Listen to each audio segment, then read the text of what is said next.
नमस्कार मित्रों, न्याय मित्र भारत की बात में आप सबका स्वागत है। तो 30,000 से अधिक छात्राओं के साथ 30,000 बहुत बड़ी संख्या होती है बच्चों की।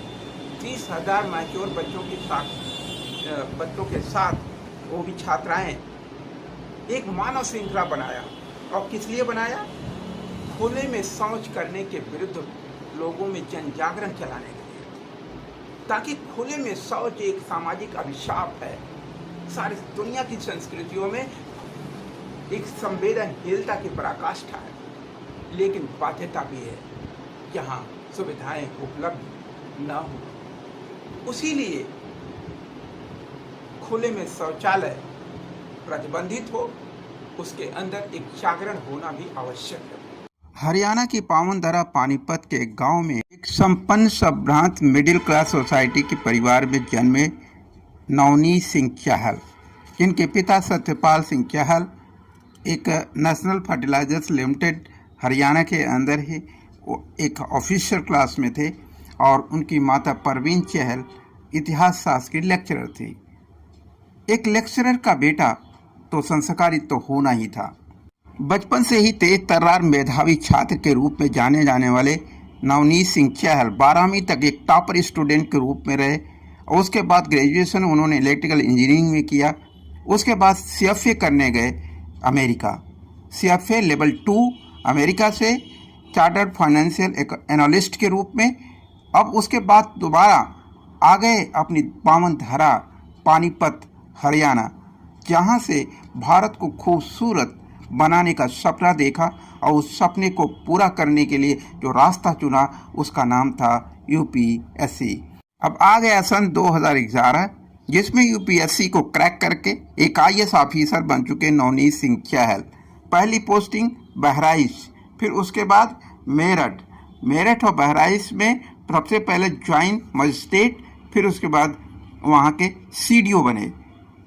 ये प्रमोशन पर प्रमोशन पाते गए, और उसके बाद आ गया 2017। सन 2017 में अमरोहा के DM बने, और वहाँ पर एक ऐतिहासिक कदम उठाते हुए खाद्यान्न वितरण में हो रही धोखाधड़ियों पर सख्त कार्रवाई किया। यही नहीं, वृक्षारोपण का एक ऐतिहासिक कदम उठाते हुए सबसे अधिक वृक्षारोपण करने वालों में एक सराहनीय अधिकारी के रूप में पहचान बनाई।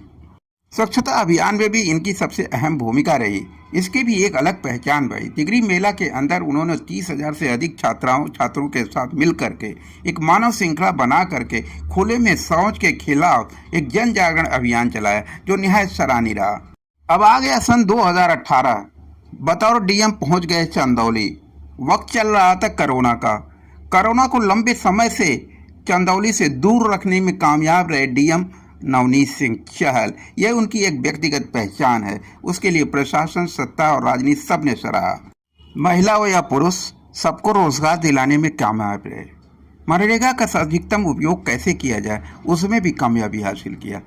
ब्लैक राइस खेती कैसे की जाए, उसमें एक प्रशासनिक अधिकारी का सदुपयोग कैसे होता है, उन्होंने अपनी पूरी क्षमता का उपयोग करते हुए किसानों की आय को बढ़ाने में मदद किया। जो एक सरकार का दायित्व उन्होंने व्यक्तिगत एफर्ट से निभाया, जो निहायत सराहनीय रहा। चाहे स्वास्थ्य संबंधी योजनाएं हों सरकार की, चाहे जो है सैनिटरी सिस्टम को लेकर के हों, चाहे शिक्षा को लेकर हों, हर क्षेत्र, चाहे रोजगार को लेकर हों, हर क्षेत्र में अपनी एफर्ट, अपनी काबिलियत को इन्होंने साबित किया। इसी के चलते एक सर्वे कराया गया अधिकारियों के व्यक्तित्व और उनके क्रियान्वयन की शैली पर।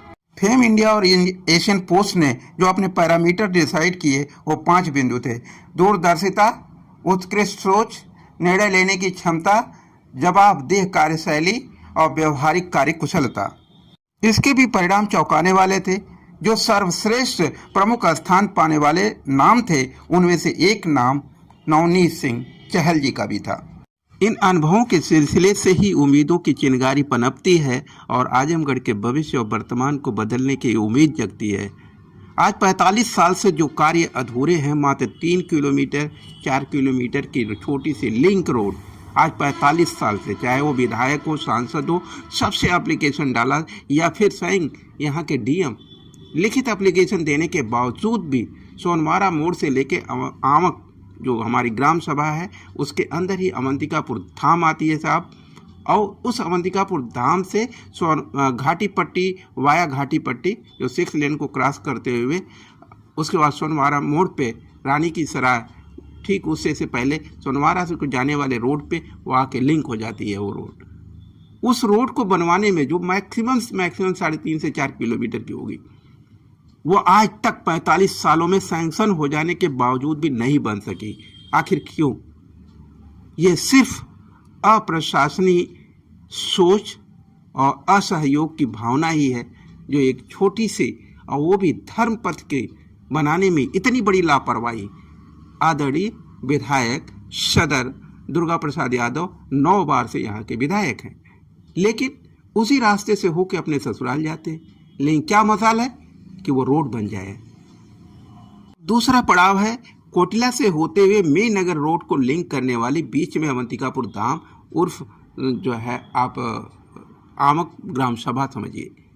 ग्राम सभा के अंदर ही अवंतिकापुर धाम है। अवंतिकापुर परिक्षेत्र को ही आमक नाम दिया गया मुगलों के समय। वो आज तक चलता चला जा रहा है, वो एक अलग विषय है। लेकिन सबसे पहले इस रोड का निर्माण और डबल लेन के रूप में होना अनिवार्य है। लेकिन आप उस रोड से आज भी आप अपनी गाड़ी लेकर जाएं, आपको दिखाई देगा कि आज ये 45 सालों में मसूद साहब ने जब जिंदा थे तो उन्होंने अपने ये रोड बनवाई। मसूद साहब के जाने के बाद कोई विधायक, कोई सांसद इस रोड का ठीक से रिपेयर कराने को भी तैयार नहीं हुआ। और प्रशासनिक संस्थाएं तो लेखपाल और जो कॉन्ट्रैक्टर होते हैं उनसे बिकाऊ तस्वीर की कहानी आपको उस रोड पर दिखाई देगी जो कि तालाब बन चुका है। जय भारत, जय गीता, जय संविधान के उम्मीदों के साथ, उसकी नैतिक मूल्यों की आवाज़ के साथ बीबीएस न्यूज़ पावर की तरफ से ये हमारी छोटी सी मांग है, छोटी सी अपेक्षा है, खुद के लिए नहीं अपने समाज के लिए। क्योंकि यदि ये रोड बनती है तो साहब 10,000 के लिए आज वन निकाली जा रही है, कम से कम 50,000 लोगों को रोजगार मिल जाएगा। ये दोनों रोडें यदि बनवा दी जाएँ ठीक से और उनके अगल बगल डेकोरेशन कर दिया जाए तो 50,000 लोगों के रोजगार की गारंटी को खत्म करने का दुस्साहसी प्रशासनिक और राजनीतिक व्यवस्थाएं क्या देश के लिए शुभ है या अशुभ, आप खुद तय कर सकते हैं। Thank you so much. Welcome to BBS news power. जनता भी तय करे अपनी आवाज़ के लिए और सहयोग दे।